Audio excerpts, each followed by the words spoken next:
नमस्कार दोस्तों, ढोल में पोल चैनल में आप सब मित्रों का हृदय से अभिनंदन करता हूं। दोस्तों, 5 दिवसीय जो दीपावली कार्यक्रम चल रहा था, वो आज समापन की ओर है दोस्तों।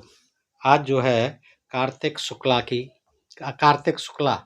द्वितीया है, आज दूज है और आज के दिन ये त्योहार जो है भैया दूज कहलाता है दोस्तों। आज के दिन जो है भाई और बहन का मिलाप होता है और भाई जो है कामना करते हुए बहन के पास जाता है और उससे जो है अपना जो है उसकी सम्मान करके उसको जो है उपहार दे करके उससे आशीर्वाद लेता है दोस्तों। वैसे ये तो दोस्तों है कि हम क्योंकि सांसारिक प्राणी हैं और हमारा घर परिवार होता है, तो हमारा घर परिवार में हमारे जितने भी रिश्ते नाते हैं, हमें सबके प्रति जो है हर समय जो है परस्पर प्यार और सद्भाव रहना चाहिए। एक दूसरे के प्रति उदार, एक दूसरे के प्रति सहनशील होना चाहिए और एक दूसरे के प्रति मान सम्मान का भाव रखना चाहिए। बड़ों के प्रति मान सम्मान का भाव, छोटों के प्रति प्यार का भाव रहना चाहिए। तो बहन भाई ही क्या, सब रिश्तों के प्रति हमारा आपस में घर परिवार में जितने हमारे परिवारी जन हैं, सब में जो है हमें आपस में प्यार और सद्भाव बना रहना चाहिए। लेकिन हमारे यहाँ यह है कि इन रिश्ते नातों को भी एक त्योहार के रूप में दे करके और उसका लाभ जो है ब्राह्मणों ने उठाया है। इन पुराणकारों ने लिख लिख करके और ऐसी कथाएं बना दी हैं इनके पीछे, अंधविश्वास जनित, जो कि अंधविश्वास फैलाती है। दोस्तों, सम्मान करना भाई का, बहन का, माता का, पिता का, पुत्र का, पुत्री का, बधू का, सास का, ताई का, ताऊ का, चाचा का, चाची का, बुआ का, फूफा का, जीजा का, बहनोई का, सब रिश्तों का आपस में प्यार रहना ही चाहिए। और बेटी और बाप, ये सब जो है रिश्ते जो है बड़े पवित्र हैं हमारे यहाँ। हमारी संस्कृति में ये विशेषता है कि हम एक संयुक्त परिवार में आज भी रहते हैं और जीते मरने तक एक दूसरे का ख्याल रखते हैं और एक दूसरे का मान सम्मान करते हैं, एक दूसरे से प्यार रखते हैं। तो दोस्तों, लेकिन धंधे की आड़ में जो है धर्म से जोड़ करके इन कथा कहानियों को और अपना दान दक्षिणा का जो है हर दिन इन्होंने, ब्राह्मणों ने, पंडित पुरोहितों ने अपना जो है माध्यम बना लिया है। और दोस्तों, ये जो है आप सब देखते हैं कि हर कहानी के पीछे आप इन पुराणों में पढ़ें, ग्रंथों में पढ़ें, कोई न कोई फिर दान दक्षिणा का ही चक्कर आता है कि क्योंकि व्रत करेंगे, फिर कथा भी सुनेंगे तो हम ही सुनाएंगे, क्योंकि ये लोग तो कुछ जानते नहीं, तो हमें सुनाएंगे तो भाई हमें खिलाएंगे भी, दान दक्षिणा भी देंगे। तो ये आज के दिन भी यही विधान है। भैया बहन का प्यार है, भैया ठीक है मिलता है, बहन उसका जो है खिलाती पिलाती है, वो उसको अपना दान दक्षिणा देता है, उपहार देता है और एक दूसरे के प्रति जो है समर्पण का भाव रहता है। लेकिन इसमें भी ब्राह्मणों को फिर दान देना, तो ये सब जगह सब त्योहारों में बना रखा है। दोस्तों, लोगों को पता नहीं है कि इसके पीछे इन्होंने क्या क्या बना रखा है। बस हम करते चले जा रहे हैं, जो भी त्योहार है, जो भी पर्व है, जो भी बना दिया है, सुनी सुनाई बातों को एक दूसरे से इतनी जबरदस्त प्रचार प्रसार हो जाता है सुनते सुनते ही कि लोग जो है अंधविश्वास में फंसते चले जाते हैं। उसके पीछे लॉजिक क्या है, उसके पीछे विज्ञान क्या है, उसके पीछे तर्क क्या है, इस बात की तरफ जो है कोई ध्यान नहीं देता है। तो दोस्तों, आज जो है यम द्वितीया है, इसको यम द्वितीया भी कहते हैं और यह यम और यमी यानी यमराज और उसकी बहन कालिंदी यमी, जिसको यमुना भी कहते हैं। तो दोस्तों, ये बड़ी विचित्र कहानी है, इसके पीछे आप लोगों ने आज तक नहीं सुनी है। मैं आपको बताता हूँ, आप त्योहार मनाइए, लेकिन त्योहारों के पीछे की जो कहानी है, उसका जो आधार है, उस वेश को समझिए कि किस तरह से इन्होंने मनगढ़ंत बातें बना बना करके और जनता को बेवकूफ़ बनाया हुआ है। देखिए, भाई बहन का प्यार होना बहुत आवश्यक है और हर रिश्ते में होना चाहिए, मैं बार बार कहता हूँ। लेकिन जो यम है, अब यमराज का और यमी का, यमुना यहाँ बह रही है, हम और आप नहाते हैं, उसमें पानी का यूज करते हैं, पवित्र माना जाता है गंगा यमुना आदि नदियों को। तो इसका जो है यमराज से क्या संबंध है? यमराज को कहते हैं कि वो नरक का राजा है, स्वर्ग का राजा है, जो भी है। तो यमराज वहाँ अपनी ड्यूटी करता है। यमराज की बहन बता दी और इनके पिताजी बता दिए सूर्य, और सूर्य से ये पैदा हुए। संज्ञा नाम की पत्नी थी सूर्य की, देखिए उनकी भी शादी हुई, आपको पता ही नहीं। और सूर्य भगवान अंडे से पैदा हुए और अंडे में ही थे, तब उनकी शादी हो गई। और यस यम यमी का जो है बड़ा चक्कर चला जो है इनकी पत्नियों के साथ। 2 पत्नी थी, एक नकली और एक असली। ये संज्ञा जो है असली थी और एक फोटो कॉपी बना के दे गई थी वो इनसे परेशान होके, क्योंकि उस पर तेज नहीं सहा जाता था सूर्य का। तो वो चली गई थी अपनी छाया फोटो कॉपी को अपनी जिम्मेदारी दे के कि यम यमी को संभालना। मैं तो चली, मुझ पे इनका तेज जो है बर्दाश्त नहीं होता है, बहुत तेज है। और वाकई जो है किसी स्त्री पर जो है सूर्य का तेज कैसे बर्दाश्त होगा, उससे शादी कर दी। तो दोस्तों ये बड़ी विचित्र कहानी है, सुनने लायक है। मैं संक्षेप में ही आपको बताता हूँ और फिर मैं बताऊंगा कि इस आधार को लेकर के यम और यमी को किस तरह से ये प्रोपगंडा जो है फैलाया गया है उत्सव का। आइए दोस्तों, तो देखिए इसमें कोई ये मैं जो है आपको कथा सुनाता हूँ, ये भविष्य पुराण से। वैसे कथा कई पुराणों में है लेकिन मैं इसमें से सुना देता हूँ आपको, इसमें कुछ संक्षिप्त में भी है। तो दोस्तों इसमें भगवान सूर्य के परिवार को देखो, ये परिवार था यम और यमी आदि, कई बच्चे हैं इनके।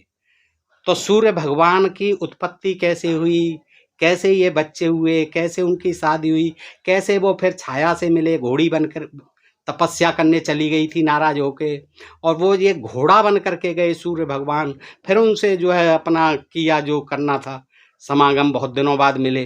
तो फिर वहाँ से अश्विनी कुमार पैदा हुए, लेकिन घोड़ी ने उसके तेज को बर्दाश्त नहीं कर पाया, नथुने फुला दिए, नथुने में होके अश्विनी कुमार यानी अश्विनी कुमार यानी घोड़ी से पैदा।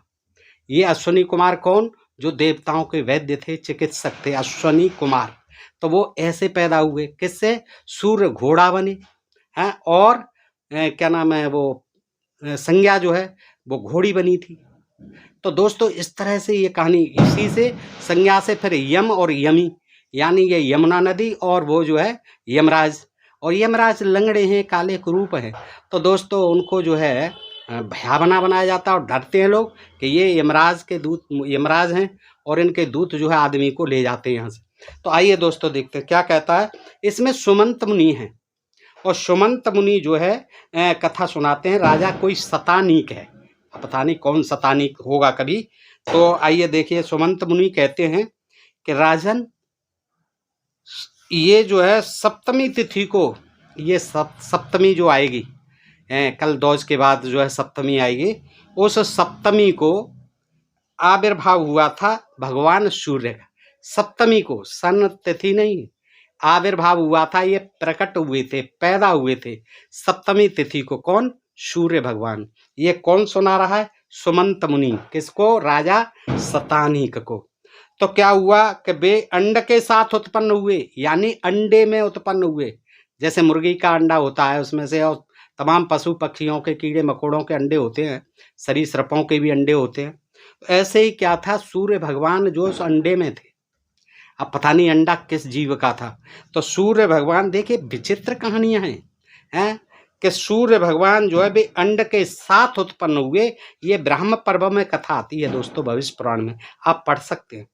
तो क्योंकि बहुत से जाहिल लोग ऐसे हैं कि इनमें मैं अक्षर से पढ़ता हूँ, फिर भी कहते हैं आप जो है अपनी अलग से बता रहे हो, अलग से व्याख्या। मैं सारी चीज़ें बताता हूँ, श्लोक भी पढ़ के सुना देता हूँ जहाँ उपलब्ध होते हैं। लेकिन लोग इतने अंधविश्वासी और जाहिल बनाए रखना चाहते हैं जनता को। वो सब जानते हैं जो कमेंट करते हैं और जो इस तरह की बातें करते हैं बेहूदी, वो सब जानते हैं। इनको मिर्च लगती है कि ये जनता को जो है इनमें लिखी हुई बातों को क्यों जो है बता रहे हैं। तो अंट संट बातें करेंगे, अरे ऐसा नहीं था, वैसा नहीं था, ये नहीं था। अरे भाई मैं तो अक्षर से पढ़ता हूँ, अपनी तरफ से कोई भाषण नहीं देता, कोई बातें नहीं करता। तो दोस्तों क्या है कि वो अंड के साथ उत्पन्न हुए। कौन, सूर्य भगवान। किस में थे, अंडे में। अब बताइए वो अंडा कितना विशाल होगा और कहाँ रखा होगा, किसने देखा था। ये क्या सुमंत मुनि देख रहा था उसे, कौन देख रहा था, ये लेखक देख रहा था। आप बताइए, ये सब कल्पना की बातें प्रतीत होती है कि नहीं। आप स्वयं बुद्धि लगाइए कि सूर्य भगवान इतना बड़ा और वो अंडा जिसमें 110 115 पृथ्वी समा सकती हैं, वो जो है कहाँ था, कहाँ, कितना बड़ा अंडा रहा होगा, कहाँ था वो अंडा है। उसमें से ब्रह्मा तो निकले ही निकले थे अंडे में से। ब्रह्मा जी को कह दिया अंडे में से निकले, सा पानी पे तैर रहा था अंडा, बहुत हजारों वर्षों तक रहा। फिर उसमें से बाद में ब्रह्मा जी पैदा हुए, कहीं नाभिकमल से निकल पड़े विष्णु की से, वो सरसैया पर लेटे हुए थे। तो दोस्तों इस तरह की कहानी है। तो आइए सुनते ही, बहुत रोचक है। तो मैं आपका ज़्यादा समय नहीं लूँगा, इसी में से पढ़ के सुनाता हूँ। वे अंड के साथ उत्पन्न हुए और अंड में रहते हुए ही उन्होंने वृद्धि की। अंडे में ही बढ़ते रहे। अब बताइए अंडे में कहाँ बच्चा बढ़ता है? जितना बढ़ना होता अंडे का आकार होता उतना ही तो बढ़ेगा। वो कह रहे वो अंडे में रहते ही रहते बड़े होते रहे और बहुत दिनों तक अंड में रहने के कारण वे मारतंड के नाम से प्रसिद्ध हो। कौन? सूर्य भगवान। सूर्य का एक नाम क्या है? मारतंड। जैसे आदित्य है, दिवाकर है, रवि है, भास्कर है, दिनकर है, तमाम नाम है। तो ऐसे ही एक नाम मारतंड भी है। तो मारतंड के नाम से क्यों प्रसिद्ध हुए? कि वो अंडे में ही पैदा हुए, अंडे से, है ना। जब ये अंडे में ही स्थित थे, अभी बाहर नहीं निकले हैं, जब वो अंडे में ही स्थित थे तो दक्ष प्रजापति ने, इनकी बहुत पुत्रियां थी, 60 पुत्रियां थी, तो कुछ 27 तो चंद्रमा को ब्याह दी थी। तो दक्ष प्रजापति ने अपनी रूपवती कन्या जो थी, रूपा नाम था उसका, संज्ञा भी कहते थे, रूपा को भार्या के रूप में इन्हें दे दिया। लो चलो तुम्हारे साथ शादी कर देता हूँ। तो दक्ष प्रजापति कौन? ब्रह्मा का पुत्र। और ब्रह्मा के पुत्र दक्ष ने क्या किया कि सूर्य को वो अपनी रूपा नाम की रूपवती कन्या ब्याह दी। दूल्हा बन के आए थे, फिर अंडे में ही थे, अभी अंडे में ही कर दिया। दक्ष की आज्ञा से विश्वकर्मा ने इनके शरीर का संस्कार किया। अच्छा, दक्ष विश्वकर्मा आ गए तो विश्वकर्मा का काम तो इंजीनियरिंग का है, तो उन्होंने अंडे में से निकाला होगा बाहर, ऐसा हुआ होगा, तो जिससे ये अतिशय तेजस्वी हो गए, बहुत तपने वाले हो गए, तेजस्वी हो गए। अंड में स्थित रहते हुए ही इन्हें यमुना और यम नाम की 2 संतानें प्राप्त हुई। देखिए, समझने में और पढ़ने में और सुनने में और सुनाने में बड़ा अंतर है। पढ़ तो लेता है आदमी, गुणता नहीं। सुन तो लेता है, इस कान से सुनता है, उससे निकाल देता है, हाँ पंडित जी ने सही सुनाई। इसको जो है पढ़िए और समझिए कि देखो कितनी विचित्र बात है, आप कल्पना भी नहीं कर सकते कि वो अंडे में ही थे सूर्य भगवान, है ना। तो क्या हुआ कि वो बहुत तेजस्वी निकले, लेकिन फिर कहता है अंड में स्थित रहते हुए, यानी अंडे में रहते हुए इन्हें यमुना और यम नाम की 2 संतानें प्राप्त हुई। अंडे में रहते ही इनका ब्याह भी हो गया संज्ञा के साथ, रूपा के साथ, और अंडे में रहते हुए ही 2, यानी ये यमुना और यमराज, ये 2 संतानें पैदा हुई दोस्त। अच्छा, भगवान सूर्य का तेज कैसे सहन कर लेगी? सहन न कर सकने के कारण उनकी स्त्री यानी जो संज्ञा थी बहुत व्याकुल होकर सोचने लगी, इनके अतिशय तेज के कारण मेरी दृष्टि इनकी ओर ठहर नहीं पाती। किसकी ठहरेगी? हम और आप नहीं ठहर सकते, उसकी दृष्टि इतना करोड़ों किलोमीटर दूर है, तो उसकी तरफ नहीं देख सकते सूर्य का तेज। तो वो तो हर वक्त रहती थी उनके साथ, वो तेज नहीं सह पाती थी, है ना। तो वो क्या करती थी बेचारी, सूखती जा रही थी, तप से जो है तपते तपते सूख रही थी, और सुवर्ण वर्ण कमनीय शरीर इनके तेज से दग्ध होकर के श्याम वर्ण का हो गया, काले रंग की पड़ गई। तपता रहा उसका शरीर, जो सूख गया जल जल करके। इनके साथ मेरा निवास छोड़ने, मैं भाई इनके साथ नहीं रह पाऊंगी, और इनके साथ तो रहना बड़ा कठिन है। और ये सोच करके उसने तुरंत क्या किया कि अपनी छाया से एक स्त्री उत्पन्न करी, फोटोकॉपी बनाई अपनी, सब कुछ संभव है। छाया बना दी, फोटोकॉपी अपनी संज्ञा ने, और क्या कहा उससे, फोटोकॉपी से, कि तुम भगवान सूर्य के समीप मेरी जगह रहना, तुमको मैं छोड़ रही हूँ फोटोकॉपी, अब तुम इनकी पत्नी बन करके रहो। मैं तो चल दी, परंतु वह भेद न खुलने पाए, बस क्योंकि सेम थी ना, फोटोकॉपी थी, तो भेद नहीं खुलने पाए, इतना उसे सचेत करके चल दी। ऐसा समझकर उसने उस छाया नाम की स्त्री को वहां रख दिया, और अपनी संतान यम और यमुना को वहीं छोड़ दिया, उसके पास ही, छाया के पास। और वह तपस्या करने के लिए उत्तर कुरु देश में चली गई, कुरु देश में चली गई, कुरुक्षेत्र में चली गई, और वहां घोड़ी का रूप धारण कर लिया। देखिए, स्त्री का रूप नहीं, घोड़ी के रूप से जाकर के तपस्या करने लगी। कौन? सूर्य की पत्नी संज्ञा क्या बन गई? घोड़ी। घोड़ी तपस्या कर रही है, घोड़ी बन करके, ठीक है। इधर रहते हुए अनेकों वर्षों तक घूमती रही, तपस्या करते करते अनेकों वर्षों तक ऐसे ही, ठीक है। भगवान सूर्य ने छाया को ही अपनी पत्नी समझ लिया, वो भी भगवान सूर्य धोखा खा गए, वो भी नहीं समझ पाए उसकी चाल को, और वो उस पर ही, उसको ही संज्ञा समझते रहे। कुछ समय के बाद छाया से भी पुत्र हुए, फिर जो शनिश्चर महाराज हैं जिन पर तिल चढ़ता है, ये यमराज हुए, शनिश्चर हुए, सब सूर्य के पुत्र थे। तो क्या हुआ कि उस छाया से शनिश्चर पैदा हुए, और तपती नाम की दो संतानें उत्पन्न हुई। वो ताप्ती नदी जो है वो हुई और वहाँ यमुना नदी पैदा हुई संज्ञा से। अब जो छाया थी फोटोकॉपी, उससे क्या हुआ कि तप्ती नाम की नदी और शनिश्चर महाराज पैदा हुए। तो छाया अपनी संतान पर यमुना और यम से अधिक स्नेह करती थी, करेगी वो तो अपनी संतान पर। एक दिन यमुना और तप्ती में विवाद हो गया, दोनों बहनों में, यमुना में और ताप्ती में, कि तुम जो है इससे ज्यादा प्यार करती है, तेरी माँ मुझसे नहीं करती है, तुझसे ज्यादा प्यार। दोनों में विवाद हुआ, और विवाद हुआ तो वो जो है एक दूसरे को साप दे दिया उन्होंने कि तू नदी हो जा, वाने कही तू भी नदी हो जा। दोनों नदी हो गई, यमुना नदी और ताप्ती नदी। एक बार छाया ने यमुना के भाई यम को ताड़ित किया, यानी प्रताड़ित किया, मारा। किसने? छाया ने, सौतेली माँ ने। इस पर यम ने क्रुद्ध होकर छाया को मारने के लिए लात उठा ली। उसे भी क्रोध आ गया, तो उसने जो है अपनी छाया माता पर लात उठा ली। छाया ने क्रुद्ध होकर साप दे दिया। उसने कहा कि मूढ़, तुमने मेरे ऊपर लात उठाई है, पैर उठाया है, चरण उठाया है, इसलिए तुम्हारा प्राणियों का अहिंसक, प्राण हिंसक रूपी यह बीभत्स कर्म तब तक रहेगा जब तक सूर्य और चंद्र रहेंगे। देखिए, सूर्य और चंद्र रहेंगे जब तक जो है तुम क्या करोगे? प्राणियों की हिंसा करते रहोगे, प्राणियों की जो है हिंसक रूपी बीभत्स कर्म करते रहोगे, प्राणियों को मारते रहोगे। ये साप जो है किसने दिया? संज्ञा ने, उसकी मौसी ने, यानी फोटोकॉपी ने। यदि तुम मेरे साप से कलुषित अपने पैर को पृथ्वी पर रखोगे तो कीड़े उसे खा जाएंगे। अब तुम इस पैर को लात मार दी थी उसने, तो उसने साप दे दिया कि जा तू यमराज बन जा और वहां जो है सबका प्राण हरता रहे, और तेरे पैर को जो है कीड़े खा जाएंगे। जैसे तू कहते हैं ना कीड़ा लग जाए तुझमें, कीड़े पड़ जाए तेरे, उसने कह दिया तेरे पैर में कीड़े पड़ जाए। तो यम और छाया का इस प्रकार विवाद हो ही रहा था कि उसी समय भगवान सूर्य आ पहुंचे। हाँ, उन्होंने समझ गए, वहां से देख लिया, आ गए। तुम क्या कर रहे हो भाई, क्यों लड़ रहे हो दोनों?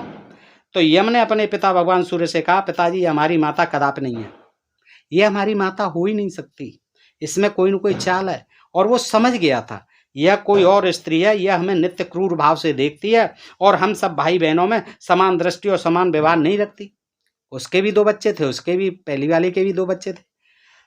यह सुनकर भगवान सूर्य ने क्रुद्ध होकर छाया से कहा, तुम्हें यह उचित नहीं है कि अपनी संतानों में एक से प्रेम करो और दूसरे से द्वेष करो। जितनी संतानें हो सबको समान ही समझना चाहिए। माँ को तुम विषम दृष्टि से क्यों देखती हो, टेढ़ी टेढ़ी नजर से इन बच्चों को क्यों देखती हो, यमुना को और यम को? यह सुनकर छाया तो कुछ न बोली, पर यम ने पुनः कह दिया कि पिताजी यह दुष्टा मेरी माता नहीं है, बल्कि मेरी माता की छाया है। उसे पता पड़ गया, उसने भेद खोल दिया और सूर्य भगवान जो है नाड़ी बने रहे। तो इसी से इसने मुझे साप दिया है। यह कहकर यम ने पूरा वृतांत उन्हें बतला दिया। इस पर भगवान सूर्य ने कहा, बेटा तुम चिंता मत करो, क्रमेगण यानी कीड़े मांस और उधर लेकर भूलोक को चले जाएंगे। कोई बात नहीं, यहाँ से ले जाएंगे, यहाँ तेरे पैर को खा जाएंगे, लेकिन ये जो है भूलोक पर चले जाएंगे, इससे तुम्हारा पाँव गलेगा नहीं।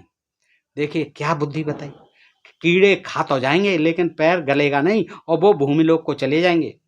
अच्छा हो जाएगा तुम्हारा पैर, और ब्रह्मा जी की आज्ञा से तुम लोकपाल पदवी प्राप्त करोगे। ब्रह्मा जी की आज्ञा से क्या बन जाओगे तुम? लोकपाल, यानी यमराज। तुम्हारी बहन यमुना का जल गंगा जल के समान पवित्र हो जाएगा। हाँ देखिए, ये बता रहे हैं सूर्य भगवान कि तुम्हारी ये जो बहन है इसका गंगा जल के समान जल पवित्र हो जाएगा, यानी यमुना नदी। और तप्ती का जल, ताप्ती नदी का नर्मदा जल के तुल्य पवित्र माना जाएगा। आज से यह छाया सबके देहों में अव्यवस्थित रहेगी, व्यवस्थित रहेगी। ऐसी व्यवस्था और मर्यादा स्थिर कर भगवान सूर्य दक्ष प्रजापति के पास गए और उन्हें अपने आगमन का कारण बताते हुए संपूर्ण वृतांत कह सुनाया। यानी अपने ससुर साहब के पास पहुंच गए, दक्ष प्रजापति के पास है, और संपूर्ण वृतांत कह सुनाया। इस पर दक्ष प्रजापति ने कहा, आपके अति प्रचंड वेग से, तेज से व्याकुल होकर आपकी भार्या, आपकी पत्नी उत्तर कुरु देश में चली गई है। अब आप विश्वकर्मा से अपना रूप जो है सही करवा लो, कटवा लो, छटवा लो, इसको तेज को कम करवाओ। विश्वकर्मा के पास जाओ और वो खराद की मशीन से आपको जो है खराद कर देंगे, तो जो है आपका रूप सुंदर हो जाएगा। उसने ऐसा ही किया। सूर्य भगवान जो है विश्वकर्मा के पास जाते हैं और विश्वकर्मा ने खराद की मशीन पर चढ़ा दिया और उनका जो है तेज बहुत अच्छा हो गया, लेकिन उनके दर्द बहुत हो रहा था सूर्य भगवान के, अतिशय पीड़ा हो रही थी और बार बार मूर्छा आ जाती थी, क्योंकि वो खराद की मशीन पर घिस रहे थे विश्वकर्मा जी सूर्य को। इसीलिए विश्वकर्मा ने सब अंग तो ठीक कर लिए, पर पैरों की उंगलियों को छोड़ दिया। बहुत दर्द हो रहा था पैरों की उंगलियों में, तो खराद पे चढ़ाते तो और ज्यादा होता। तब सूर्य भगवान ने कहा, विश्वकर्मन, आपने तो अपना कार्य पूर्ण कर लिया, परंतु हम पीड़ा से व्याकुल हो रहे हैं, इसका कोई उपाय बताइए। अब बताइए, आपने तो घिस दिया हमारा शरीर खराद की मशीन से, अब दर्द हो रही है, अब इसकी कोई दवाई तो बताओ। तो विश्वकर्मा ने कहा, भगवान आप रक्त चंदन, देखिए दवाई बता दी सूर्य भगवान को। क्या चंदन लाओ, लाल चंदन, रक्त चंदन और करबीर के फूल लाओ और संपूर्ण शरीर में लेप कर लो उसका, बस इससे तत्काल यह वेदना आपकी शांत हो जाएगी, जो परेशानी हुई है खराद की मशीन पर। भगवान सूर्य ने विश्वकर्मा के कथनानुसार अपने अब देखिए दोस्तों, एक एक शब्द जो है गप्प है, पूरी गप्प है। और देखिए कैसा कैसा विधान, खराद की मशीन पर चढ़ा दिए सूर्य, और तुरंत आ जाते थे, बच्चे यहाँ पल रहे थे, हैं सब कुछ। तो क्या हुआ, चंदन लगा लिया उन्होंने, करवीर के पुष्प लगा लिए, लेप कर लिया, सही हो गए और उनकी सारी वेदना मिट गई। उसी दिन से ये रक्त चंदन और करवीर के पुष्प भगवान सूर्य को अत्यंत प्रिय हो गए और लोग चढ़ाने लगे सूर्य भगवान पर। अच्छा, उनकी पूजा में प्रयुक्त होने लगे, पूजा भी होने लगी सूर्य भगवान की। सूर्य भगवान के शरीर के खरादने से, देखिए जो खराद पे बुरादा नहीं निकलता, ऐसे उनके भगवान सूर्य के शरीर से जो बुरादा निकला, उस तेज से दैत्यों के विनाश करने वाले वज्र का निर्माण हुआ। क्या बना उससे, वज्र बना, किसका, इंद्र के लिए जो दिया गया दैत्यों को विनाश। और एक दधीच की हड्डियों से बना था, दधीच को जो है ले आए थे मांग मूंग करके उससे, तो दधीच की हड्डी का भी वज्र बना था, उससे दैत्यों का नाश हुआ था। तो दैत्यों का नाश करने के लिए ये कुछ भी कर सकते थे, खराद पर चढ़ गए और उस बुरादे से जो है, शरीर के बुरादे से बना लिया वज्र। भगवान सूर्य ने फिर अपना उत्तम रूप पाया, सुंदर हो गए और सुंदर होकर के अब बोले कि अब चलूं अपनी संज्ञा से मिलने, ढूंढने चल दिए। तो वो ढूंढते ढूंढते जो है वहीं कुरु प्रदेश में, उत्तर कुरु प्रदेश में पहुंच गए। वहां उन्होंने देखा कि ये घोड़ी का रूप धारण करके विचर रही है संज्ञा, ठीक है, ये तो घोड़ी बनी हुई है। तो भगवान सूर्य भी ने क्या कहा, ठीक है बेटा, अब तू यहाँ घोड़ी बन के चल रही है, विचर रही है, तो मैं भी घोड़ा बन जाता हूँ। और सूर्य भगवान जो है तुरंत सुंदर सा घोड़ा बन गए। देखिए, तो पर पुरुष की आशंका से उसने अपने दोनों, अब उसे पता नहीं पड़ा कि ये कौन है, पर पुरुष समझा, तुरंत जो है जो तेज था सूर्य का, क्या किया उसने, अपने नासिकाओं से, नासिका छद्रों से, नासापटों से सूर्य के तेज को एक साथ बाहर फेंक दिया, यानी एकदम छींक सी ले दी जैसे निकल पड़े उससे। तो कौन, दो भाई निकल पड़े दोनों नतनों से, कौन, अश्वनी कुमार। अश्वनी कुमारों की उत्पत्ति हुई दोस्तों, ये भी कथा आपको सुननी चाहिए, यह प्रसंग यहाँ आ गया। अश्वनी कुमार जो देवताओं के वैद्य थे, चिकित्सक थे, वो देखिए कैसे पैदा हुए थे। सूर्य घोड़ा बने, वो घोड़ी बन के चल रही थी, वर्षों से विचरण कर रही थी, तपस्या कर रही थी। उन्होंने आकर के देखा तो वो जो है समागम करते हैं, वो समझ नहीं पाई। उसने जो है वहाँ देखिए कहाँ से चला होगा जो तेज है, पीछे से चला होगा, उसने आगे से निकाल दिए और बच्चे पैदा हो गए। बच्चे ऐसे नहीं, अश्वनी कुमार, देखिए आखिर सूर्य का तेज था। तुरंत जो इधर से डाला और उधर से निकाला, तो ये निकल पड़े अश्वनी कुमार, ठीक है। अब क्या हुआ, जैसे अश्वनी कुमारों की उत्पत्ति हुई और यही देवताओं के वैद्य हुए अश्वनी कुमार। तेज के अंतिम अंश से रेवंत की उत्पत्ति हुई। फिर समझ गई वो कि ये सूर्य भगवान ही है। तो फिर उससे एक बच्चा पैदा हुआ रेवंत। और तपति, शनि और सावरणी, ये तीन संतान छाया से हुई, यानी तपति हुई, शनि हुए और सावरणी, ये तीन संतान है छाया से। और यमुना और यम, आप समझ रहे होंगे दोस्तों, ये संज्ञा से पैदा हुए। सूर्य को अपनी भार्या उत्तर कुल में सप्तमी तिथि के दिन प्राप्त हुई थी। ये पैदा भी अंडे में सप्तमी से पैदा हुए थे और सप्तमी के दिन ही वो भार्या मिली वहाँ तपस्या करते हुए हैं। उसी दिन जो है दिव्य रूप, और सप्तमी तिथि को ही मिला खराद पर जो है दिव्य रूप, और संतानें भी इसी तिथि को प्राप्त हुई। अतः सप्तमी तिथि भगवान सूर्य को अतिशय प्रिय है। और दोस्तों यहाँ इसी से सप्तमी की भी पूजा, हर दिन की पूजा है। तो यहाँ सप्तमी की देखिए सूर्य की पूजा ये करनी है कि जो व्यक्ति पंचमी तिथि को एक समय भोजन कर षष्ठी को उपवास करता है और सप्तमी को दिन में उपवास कर भक्ष्य भोज्यों के साथ विविध शाक पदार्थों को भगवान सूर्य के लिए अर्पण करता है और ब्राह्मणों को दान देता है, और ब्राह्मणों को भोजन देता है, रात्रि में मौन होकर भोजन करता है, वह अनेक प्रकार के सुखों का उपभोग करता है और सर्वत्र विजय प्राप्त करता है एवं अंत में उत्तम विमान पर चढ़कर सूर्य लोक में कई मनवंतरों तक निवास कर पृथ्वी पर पुत्र पौत्रों से समन्वित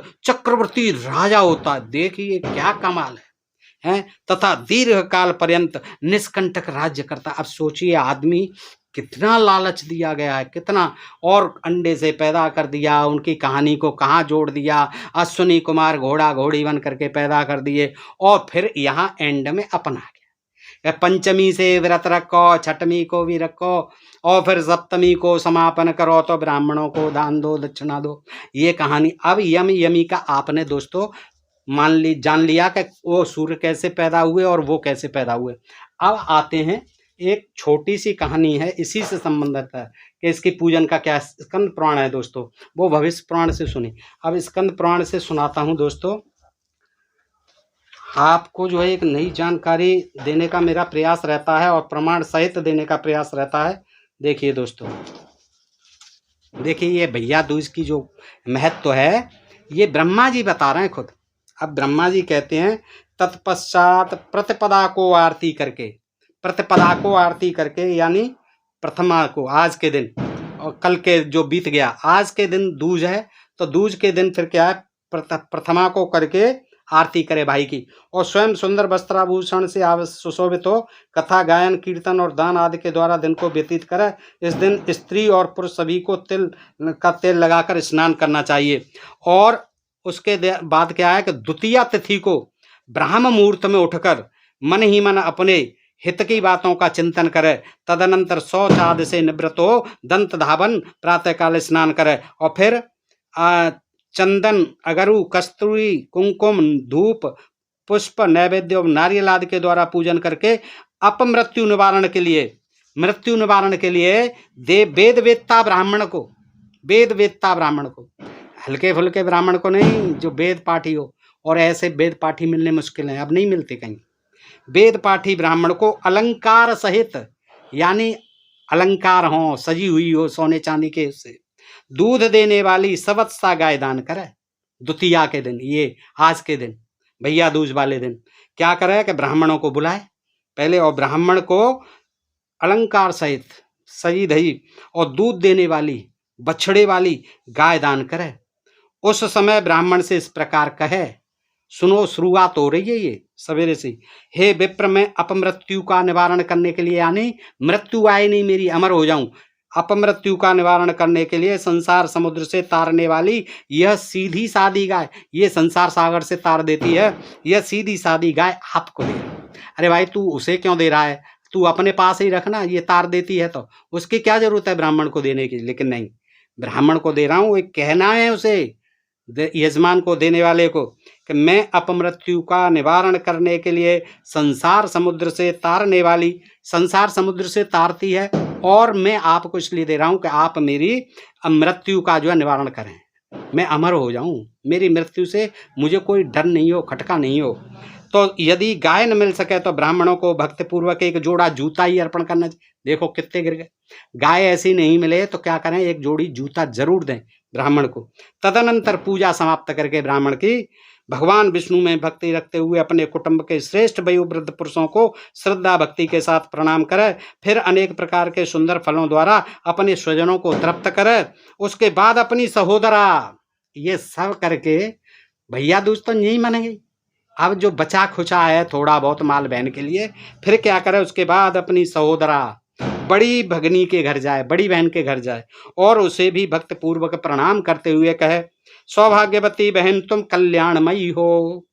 मैं अपने भाई जब उसे ही कहना है तो तुम बीच में क्यों आ गए, तुम पहले ही सवेरे ही माल ले गए उसके हिस्से का है। जब उसे उसी से ही कहना है कि सौभाग्यवती बहन तुम कल्याणमयी हो, मैं अपने कल्याण के लिए तुम्हारे चरण बिंदों में प्रणाम करने के उद्देश्य से तुम्हारे घर आया हूँ, ऐसा कहकर बहन को भगवत बुद्धि से प्रणाम करे। तब बहन भाई से यह उत्तम वचन कहे, बहन को भी बताया, बहन भाई से फिर क्या कहे, भैया आज मैं तुम्हें पाकर धन्य हो गई, आज सचमुच में मंगलमयी हूँ। कुल दीपक आज अपनी आयु वृद्धि के लिए तुम्हें मेरे घर में भोजन करना चाहिए। रोज नहीं कराओ, रोज कराओ ना, रोज दान दक्षिणा दो, भाई बहन को उपहार दो, क्या दिक्कत है, एक ही दिन क्यों है। तो मेरे सहोदर भैया, पूर्व काल में, अब वो बहन सुना रही है, प्राचीन काल में इसी कार्तिक शुक्ला द्वितीया को यमुना जी ने, सब जानती थी बहन, यमुना जी ने अपने भाई यमराज को अपने ही घर पर भोजन कराया और उनका सत्कार किया था।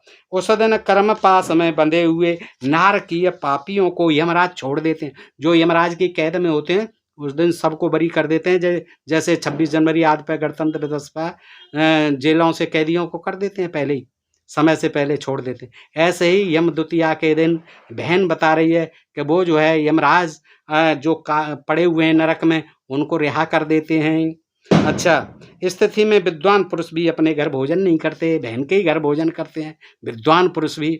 अच्छा, बहन के ऐसा कहने पर व्रतवान पुरुष वस्त्र और आभूषणों से हर्ष पूर्वक उसका पूजन करे। वो तो तुमने ले लिए, अब उसके पास क्या रहा भाई, तुम बीच में क्यों आ गए। और जब तुम ही मृत्यु का निवारण कर रहे थे, बहन के घर भेजने की क्या जरूरत थी, और बहन के घर जाना था तो तुम बीच में क्यों आ गए। बड़ी बहन को प्रणाम करके उसका आशीर्वाद ले हैं। तत्पश्चात सभी बहनों को वस्त्र और आभूषण देकर संतुष्ट करे। अपनी सगी बहन न होने पर चाचा की पुत्री अथवा पिता की बहन के घर जाकर आदर पूर्वक भोजन करे। नारद को ब्रह्मा जी सुना रहे हैं अपने बेटे को कि नारद, जो इस प्रकार यम द्वितीया का व्रत करता है, यानी आज के दिन, वह अपमृत्यु से मुक्त हो जाता है और पुत्र पौत्र आदि से संपन्न होता है और अंत में मोक्ष पाता है। अब जब मृत्यु होगी तभी तो मोक्ष होगा। एक तरफ कह रहे हो कि मृत्यु का कोई मतलब ही नहीं है, अपमृत्यु से मुक्त हो जाता है, और फिर कह रहे हो कि फिर नाती पंती सब हो जाए फिर मोक्ष को चला जाता है। तो फिर काय का मोक्ष है। देखिए ये क्या कहानी है, और लोग इनको समझते पढ़ते ही नहीं है, सुनते ही नहीं है, हैं चले आ रहे, जिससे सुन लिया, जिसने बता दिया, सुनी सुनाई बातें चल रही हैं। फिर क्या है ये सभी, और ये कौन कह रहे हैं, ब्रह्मा जी। किससे कह रहे, अब बताओ, ब्रह्मा जी उसको ब्राह्मण को कह रहे हैं कि ब्राह्मणों को, यानी ब्राह्मणों के एजेंट बने हुए हैं ब्रह्मा जी। और क्यों नहीं बनेंगे, आखिर उनने अपने मुंह से पैदा किए। ऐसा मैं नहीं कहता, यही कहते हैं। ये असंभव बात है, कोई किसी के मुख से पैदा नहीं होता, कोई किसी के पैर से पैदा नहीं होता, कोई किसी की भुजाओं से पैदा नहीं होता, सब अपने माँ बाप की कोख से पैदा होते हैं। और हमेशा से ये नियम है, हर जीव का ये नियम है कि कोई जीव भी छोटे से छोटा, वो भी मुंह से पैदा नहीं होता, सब अंडाशय और ओवरी और गर्भाशय से ही पैदा होते हैं। मादा और नर के मिलन से पैदा होते हैं। तो व्रत में लगा हुआ जो पुरुष, आगे कह रहे हैं नारद, व्रत में लगा हुआ जो पुरुष यम द्वितीया की इस कथा को सुनता है, हाँ तभी तो प्रचार प्रसार हुआ है, इस कथा को सुनता है, ब्रह्मा जी कह रहे हैं, उसके सब पापों का नाश हो जाता। ब्रह्मा जी पर और कोई काम ही नहीं था, यही सुनाते रहते, सब पापों का नाश हो जाता। अब देखिए इसका मतलब क्या, इस कथा को सब पापी सुनते हैं, पापी ही सुनाते हैं, उनके भी पाप मुक्त हो गए वो, और जो सुनते हैं वो, इसमें कौन सी ऐसी बात है, आदमी पाप करेगा और इससे सुनकर के अपराध मुक्त हो जाएगा, पाप मुक्त हो जाएगा। किसी को सताया, किसी को मारा, किसी की बेईमानी की, किसी की चोरी की, किसी के साथ छलकपट किया, और इस कथा को सुन ले, मुक्त हो जाएगा। क्या है यार, अंधविश्वास वाली बातें बता दी है सब, जो ठूस, और लोग बड़े खुश हो रहे हैं कि भाई मैंने वाकई पाप किए थे, ये कथा तो मुझे सुननी चाहिए है। बुलाते हैं पंडित जी को, सुनते हैं, वो आराम से सुनाते हैं। तो क्या हुआ, ऐसा माधव का कथन है, सब पापों का नाश हो जाता है, ऐसा माधव का कथन है। ब्रह्मा जी अपने ऊपर नहीं ले रहे, वो कह रहे हैं माधव का है। माधव कृष्ण को कहते हैं, विष्णु को कहते हैं माधव। तो वो उनका कथन है, कार्तिक शुक्ल की द्वितीया को यमुना जी में स्नान करने वाला पुरुष यमलोक का दर्शन नहीं करता। दर्शन जाने की जरूरत नहीं है, जो यमुना जी में आज के दिन नहा ले द्वितीया को, यम द्वितीया इसीलिए कहते हैं, वहां जाने की जरूरत नहीं, नरक की ओर तो जाएगा ही नहीं। इसका मतलब जो उसमें कछुए हैं, जो मछलियां हैं, वो कभी नरक में नहीं जाएंगी, हर समय गंगा जमुना में किलोल करती रहती हैं, वहीं पलती हैं, वहीं बढ़ती हैं, वहीं मरती हैं। तो दोस्तों क्या है, अजब कहानी है। यमुना जी में स्नान करने वाला पुरुष यमलोक का दर्शन नहीं करता, और ये मामूली आदमी नहीं कह रहा, ब्रह्मा जी कह रहे हैं। देखिए, जिन्होंने यम द्वितीया के दिन अपनी सौभाग्यवती बहनों को वस्त्रदान आदि संतुष्ट किया है, उन्हें 1 वर्ष तक, कल 1 वर्ष तक, फिर अगली साल दो, 1 वर्ष की गारंटी है ब्रह्मा जी की। 1 वर्ष तक कलह अथवा शत्रु भय का सामना नहीं करना पड़ता, कोई शत्रु नहीं बनेगा, न कुछ कर बिगाड़ पाएगा, कोई कलह नहीं होगा घर में 1 साल तक। फिर अगली साल देखो। तो उस तिथि को यमुना जी ने बहन के स्नेह से यमराज देव को भोजन कराया था, इसलिए उस दिन जो बहन के हाथ से भोजन करता है वह धन एवं उत्तम संपदा को प्राप्त होता है। राजाओं ने जिन कैदियों को कारागृह में डाल रखा हो उन्हें यम द्वितीया के दिन बहन के घर भोजन करने के लिए अवश्य भेजना चाहिए। जेलों से भाइयों को घर भेज देना चाहिए आज के दिन कि जाओ बहन के घर खाना खा के आओ। वह भी न हो तो मौसी अथवा मामा की पुत्री की बहन माने और गोत्र या कुटुंब के संबंध से किसी के साथ बहन का नाता जोड़ ले। सबके अभाव में किसी भी समान वर्ण की स्त्री को बहन मान ले और उसी का आदर करे। वह भी न मिल सके तो किसी गाय या नदी आदि को ही बहन बना ले। लेकिन सवर्ण को बना ले, अपनी वर्ण की कोई अपने कुटुंब परिवार की नहीं हो तो, लेकिन दूसरे वर्ण की को नहीं बनाए। इससे बेटर यह है कि गाय को बना ले, किसी नदी को अपनी बहन बना ले, पर दूसरे वर्ण की नहीं बनाए कि क्षत्रिय वर्ण की बना ले। और क्षत्रिय वर्ण हो तो दूसरे की न बनाए, अपनी की। ब्राह्मण हो तो अपनी वर्ण की बनाए, और नहीं हो बहन तो क्या करे, गाय को बना ले बहन, नदी को बना ले बहन, है उसके भी अभाव में किसी जंगल झाड़ी को बहन मान ले अगर वो भी नहीं मिले। लेकिन देखो ये नहीं कह रहे कि किसी और जाति की, किसी और वर्ण की बताओ, बहुत हैं मिल जाएंगी, लेकिन नहीं, उन्होंने कहा गाय को बना लो, नदी को बना लो, और अपने वर्ण की न मिले तो जंगल झाड़ी को बहन बना लो, पेड़ वृक्षों को बना लो, हैं, और उनके यहाँ भोजन करे बहन मानकर उनके। आप बताइए जंगल झाड़ी के यहाँ कैसे बहन बना करके भोजन कराएगी, वो क्या आशीर्वाद देगी? नदी कैसे देगी आशीर्वाद? गाय क्या आशीर्वाद देगी? हैं, और कैसे भोजन कराएगी? उनके यहाँ भोजन करे।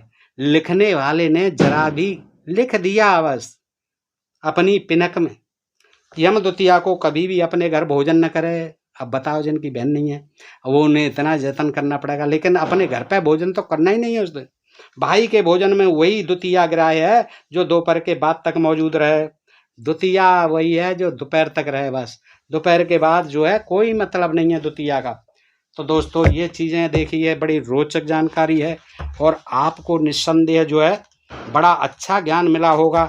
और आप जो इस ज्ञान को थोड़ा सा और ले लें 2 मिनट, बस फिर करते हैं हम इसका समापन, क्योंकि दोस्तों जो है समय ज़्यादा हो रहा है। देखिए ये सारी चीज़ हो गई, अब इसका पूजन विधि विधान और सुन लीजिए बस कि ये क्या है। यह पर्व कार्तिक मास के शुक्ल पक्ष की द्वितीया को मनाया जाता है।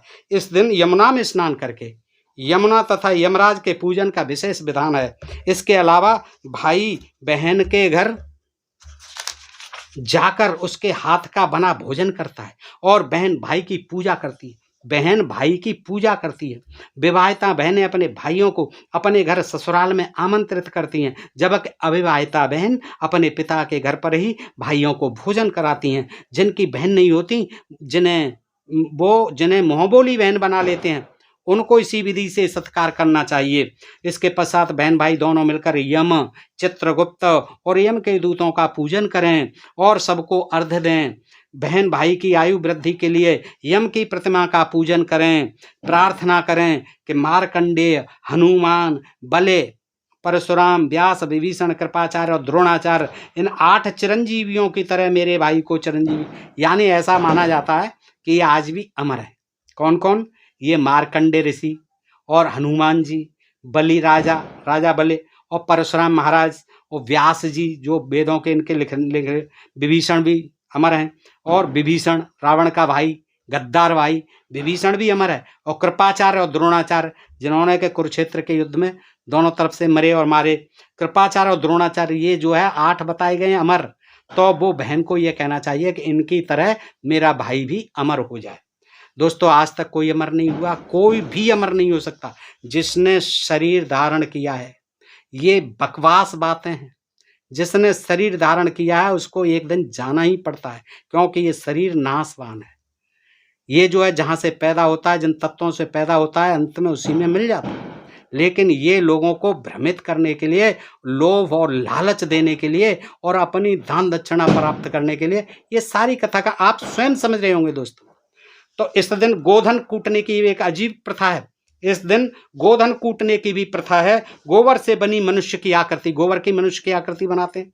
वैसे कल तो आपने देखा गोधन में कृष्ण की आरती बना लेते हैं, मूर्ति, उसको पूजते हैं गोबर की बना करके, हैं। उसकी छाती पर ईंट रखी जाती हैं और उस पर स्त्रियां मूसल से प्रहार करती हैं। देखिए क्या अजीब है। आज के ही दिन भैया दूज के दिन गोधन कूटने की प्रथा है कि गोबर से बनी हुई मनुष्य की आकृति, अब पता नहीं किसी देवी देवता की होगी, यमराज आदि की, पता नहीं कह सकता, उसकी छाती पर ईंट रखी जाती हैं और उस पर स्त्रियां मूसल से, मूसल तो आप जानते हो, उससे प्रहार करती हैं ताबड़तोड़ और उसे तोड़ती हैं, कथा सुनती हैं। इसके पश्चात भाई को भोजन कराती हैं। मिष्ठान खाने के बाद भाई यथाशक्ति बहन को भेंट देता है, जिसमें स्वर्ण हो सकता है, आभूषण हो सकते हैं, वस्त्र आदि प्रमुखता से दिए जाते हैं। लोगों में ऐसा विश्वास भी प्रचलित है कि इस दिन बहन अपने हाथ से भाई को भोजन कराएं तो उनकी उम्र बढ़ती है। अब उम्र बढ़ने की बात आ गई, अमर नहीं होते, और वो जब के आशीर्वाद दे रही है अमर हो जाए और उसके जीवन के कष्ट दूर होते हैं। तो दोस्तों इस तरह से ये कथा कहानियाँ हैं, आपने देखी, आपको आज तक पता नहीं थी दोस्तों, एक नई जानकारी मिली। और यम का और कालिंदी, ये यमुना जो है, इसका संबंध, और शनिश्चर कैसे पैदा हुआ, अश्वनी कुमार कैसे पैदा हुआ, सूर्य घोड़ा बने, और उनकी पत्नी संज्ञा जो थी घोड़ी बनी। ये अजीब कहानियाँ हैं दोस्तों, ये बड़ी दिलचस्प कहानियाँ हैं, मज़ा आता है।